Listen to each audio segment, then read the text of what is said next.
Hello, I'm James Mitchell of the Federal Reserve Bank of Cleveland, and in this poster presentation I'm going to summarise research joint with Anna Galval of Warwick on communicating data uncertainty. This research benefited from funding by ONS as part of the research programme of ESCoE.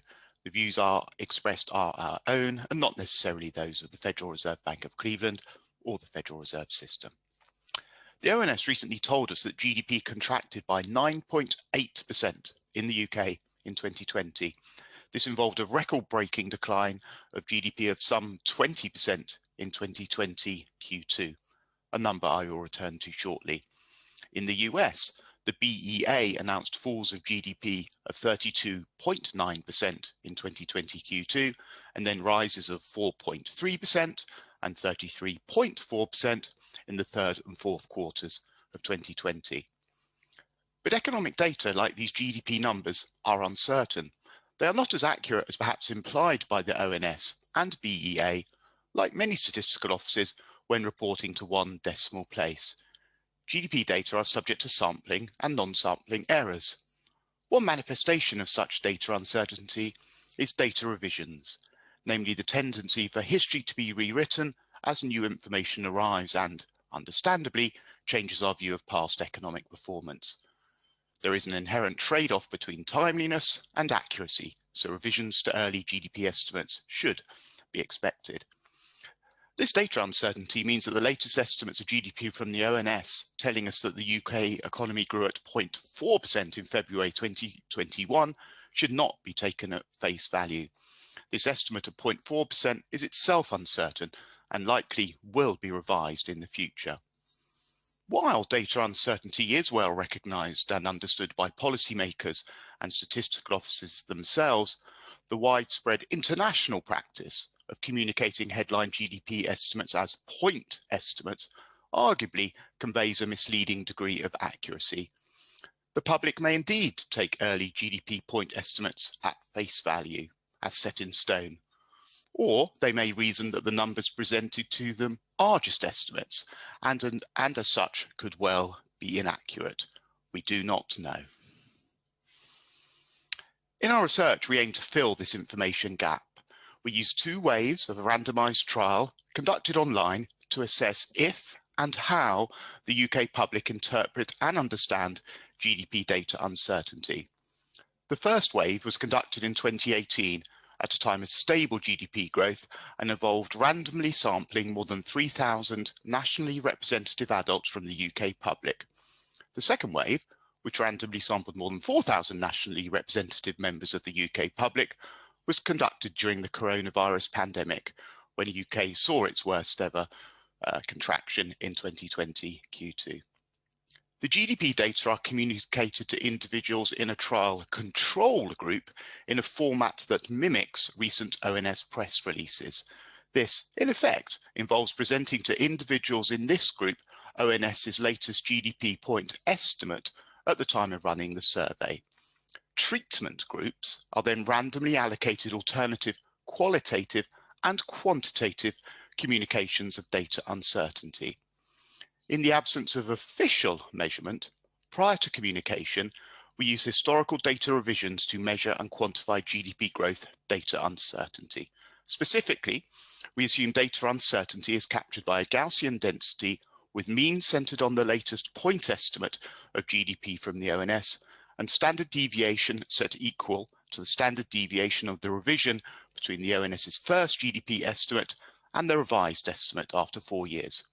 We note how these density estimates of data uncertainty are similar to those reported around past GDP in their fan charts by the Monetary Policy Committee at the Bank of England in their monetary policy, previously inflation reports. We consider a range of qualitative and quantitative communication tools for the treatment groups. The qualitative communication tools involve emphasising verbally that the GDP number is an estimate and likely to be revised. The treatment groups are warned explicitly that the GDP number is approximate and likely to be revised as updated information becomes available to ONS. In contrast to these qualitative treatment groups tools, 3 groups in wave 1 and 4 in wave 2 are presented with alternative and arguably increasingly sophisticated quantitative impressions of GDP data uncertainty.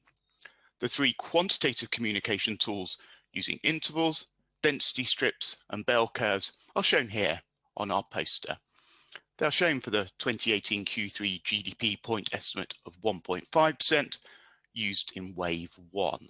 We also included some text around these graphs to help the public understand these visualizations of data uncertainty. And similar communication tools were used in wave 2, but then around the 2020 Q2 GDP point estimate of minus 21.7%.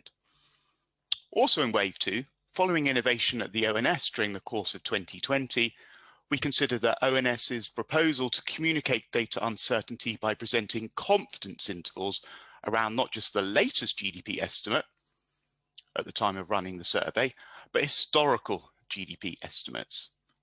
We also consider a qualitative communication tool that emphasized, as the ONS did during the course of 2020, how GDP estimates are subject to more uncertainty than usual as a result of the challenges the ONS face in collecting the data under government-imposed public health restrictions. We use the two ways of the randomized control trial, firstly, to assess the public's understanding of data uncertainty. We find that the majority of the public do not take GDP point estimates at face value. They attribute both qualitatively and quantitatively, probabilistically, a degree of inaccuracy and uncertainty to single-valued GDP numbers, as commonly communicated in headline data releases. Importantly, we then use the experiments to assess if and how uncertainty information is communicated to the public matters. The key finding across the two waves of the experiment, run at times of both economic growth and during the pandemic recession, is that if and how uncertainty information is communicated to the public does matter. Communicating uncertainty information alongside the GDP point estimate improves the public's understanding of data uncertainty, but does not reduce their trust in the statistical office. It encourages more of the public to view the point estimate as just that, a point within a range of possible outcomes. The most effective communication tools are those that quantify and visualize data uncertainty via either confidence intervals, density strips, or bell curves.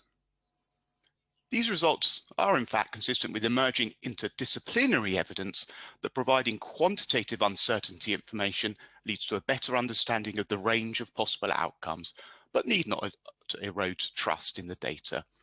They are also consistent with recent experimental evidence finding that how a central bank communicates with the public also affects expectations of macroeconomic variables. Absent communication of data uncertainty via one of the quantitative communication tools, we find the public's probabilistic perceptions of GDP data uncertainty to be dispersed, indeed somewhat wild and inaccurate. But when the public are treated, in particular with these quantitative communication tools, we find their perceptions become better aligned with objective estimates of data uncertainty as measured by data revisions.